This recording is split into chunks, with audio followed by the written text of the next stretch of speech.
I mean, Frank Tanana, it's pretty good.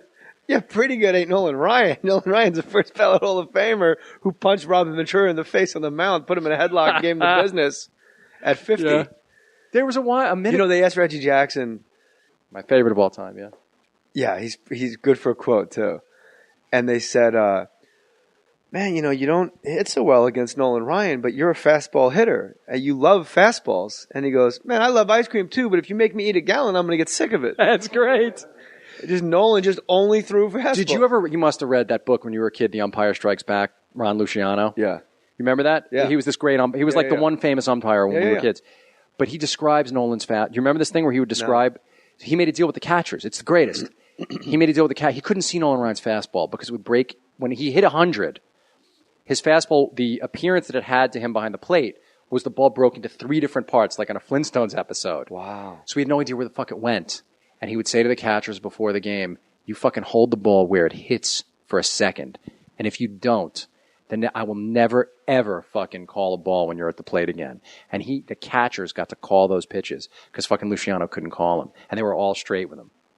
Because it's really weird, like Nolan Ryan was on so many bullshit teams. Imagine being so good. I mean, can you imagine being able to do anything the way Nolan Ryan? And for that long. I mean, he was like an old, grouchy Texan man when Robin Ventura, I think he hit Robin Ventura, who was a third baseman for the White Sox, and Robin Ventura rushed the mound, and this old man who has a head of hair, like he's got no hair, he's just got that ring. But he's got farm strength. Nolan Ryan had farm strength. Yeah, and he put, somehow with a guy running towards you and you're on a mound, he gets him in a headlock, and it's famous, just speed bagged his face. With an old man face, like the tongue out, like with his tongue pressed against. He's like a Clint Eastwood character in like that movie with the car, Gran Torino. Gran Torino. That's what Ryan was like. It was unbelievable. And they said Jeff Jenkins, I think it was at one of my shows in Tempe Improv, and he was up in spring training, and Nolan Ryan was pitching. He was like a rookie, and Nolan Ryan throws the ball. The first pitch is like eye high, like it's eyeball high. And the ump just goes, and he's like, whatever. And the next pitch is like way outside. And the ump's like, 2! Right. And then finally he just looks at the ump and he goes, are you fucking serious? And the ump just goes, that's a Hall of Famer out there, son. That's the best. It's like, let's go home. Like in spring training, it's Nolan Ryan. I'm not going to fucking What am I going to do? I'm not going to squeeze Nolan Ryan in fucking March. That's great. That's a Hall of Famer out there, son.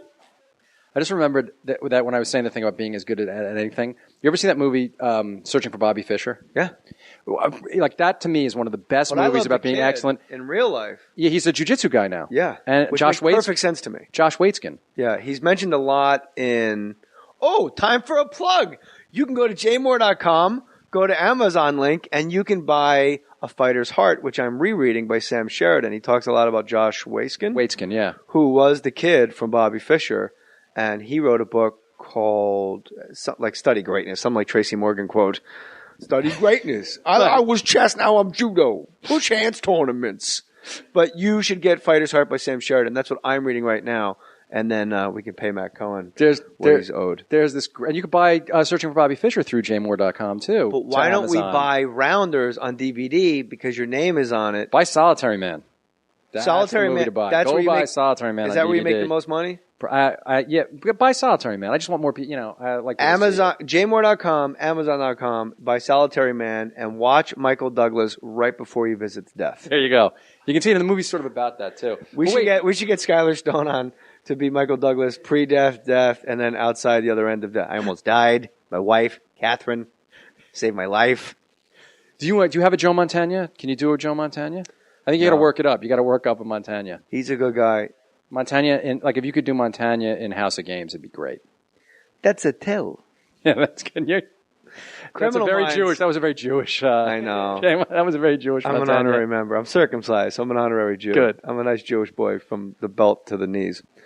Well, what I was going to say about Bobby Fischer, just quickly, is there's a moment, like any parent ever can relate to this moment where Joe Montana goes and the teacher. It's just amazing dialogue. Just as a screenwriter, I'm so in awe of what Steve Zalian, the writer-director of that movie, did. He goes, the teacher says, he's explaining why the kid's going to miss some school or something. And the teacher says, look, I know that there's this chess thing And Montana goes, chess thing? It's not a chess thing. It's chess. Okay, he is better at that than I will ever be, than you will ever be at anything you ever do in your life. And it's like, God damn, wouldn't you love to say that to a teacher sometime? Of some kid who said some dumbass thing. I'd say it in a movie, and I'd like to just use saying it out loud.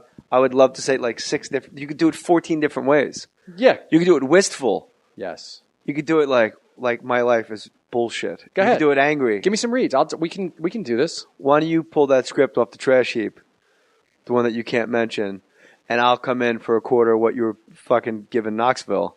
Okay, good. And we'll make some real magic together. Come on in. Let me tell you, it's not a chess thing. What is it? Yeah, thing. It's not a chess thing. It's chess. Well, you do the teacher. Yeah, I know he's got this chess thing. It's not a chess thing. It's not a chess thing. It's chess. Do you understand that? It's chess, and he's better at it than I will ever be at anything that I'll ever do in my life. Do you know what that feels like? I never will. Don't give me fucking notes. I'm hot now. Now do it like do it like the thought just occurred to you. Start the beginning of it and be really angry, and then when you say the line, look, don't talk to when actors. You say the line, they never forget. When you say the line, make it like you just realized, but do it as Colin. All right, so you do the teacher. I know he's got this chess thing. All right, look, it's not a chess thing. First of all, they call it chess. It's a game called chess. You know, when you go to Caldor to buy a chess set, it doesn't say, "Look, where are your chess things?" It's chess. It's a chess board. It's a chess set. You know. And let me tell you something. That kid's better at chess. You know, than Nureyev wasn't writing about boxing. That's something nobody even knew about Nureyev. You know, the guy was jack of all trades, master of about 14. So before you go off on, just chess, what do you do? You're a teacher. Well, what did the teacher teach? Elementary school. Elementary school. I appreciate the fact that, you're teaching capoeira dancing to 4th graders. Dancing martial art. But, Pawn to Rook 4 is a little more. I don't know if you never saw Jim Belushi, the chess coach. It was a great sketch. No, it's a really good sketch. It's awesome. Not a chess thing. It's chess. And that kid's better at it than you will ever be at anything in your life. He's better at it than anything I'll ever be at in my life. It's not a chess thing. It's fucking chess. Check the gate. Check the gate. Print it. Let me go one more right away. I love when you go one more right away. One more for fun. One more right away. It's like 40 minutes later. They go, all right, God. You want water or anything? You gotta just keep Why in the poker tournaments are they allowed to wear sunglasses and iPods? That seems like a gross violation of being able to read the person across from you. Yeah, there was a movement like that fat fuck with the glasses with like cat eyes and shit in them. Yeah. What's his name? No, I don't know. Greg. His name is Greg Raymer. Greg Raymer. Greg Raymer wears glasses with like teepees and shit in them. Yeah, the weird like where you move like them up and Statue down of Liberty, and like your eyes wander, and he wears a hat. I think he won. What did he win? Like $8 million when he won the thing. But how? The whole thing about chess is chess thing. The whole thing about poker, this poker thing, is you have to read the tell. The way that they read the tells. Like the KGB guy, Johnny KGB, Teddy KGB with the Oreo cookies. Yeah. I still don't understand what Matt Damon saw differently because I watched him eat those cookies the whole movie. What did he do? Was it because he licked the middle?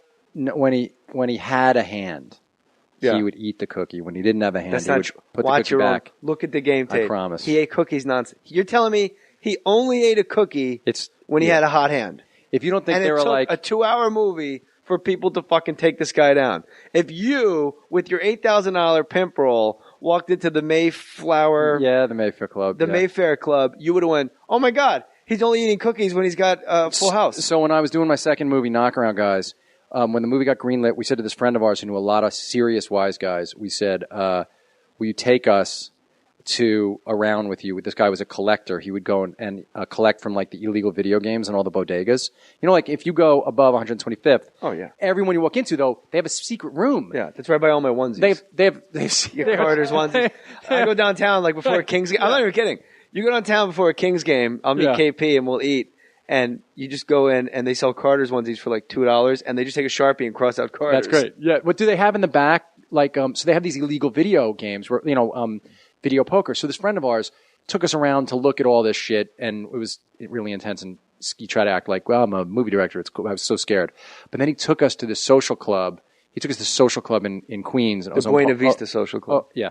Exactly. Yes, in Cuba with Ry Cooder. But no, he took us to the fucking Ozone Park, this social club, and he said, this guy you're going to meet. Ozone Park. It was the word. It was so scary. He goes, this guy you're going to meet is a real, he goes, he owes me some money so we can do this. You got to really behave yourself. Don't really be a wise ass at all. Just listen. He's a big fan around her, so he's letting you come in. And we walk in. It was clear the guy had you saw that he was wearing a sweatsuit. He wasn't even trying to hide the gun. Like, you saw the whole thing. Maybe a giant cock. Place.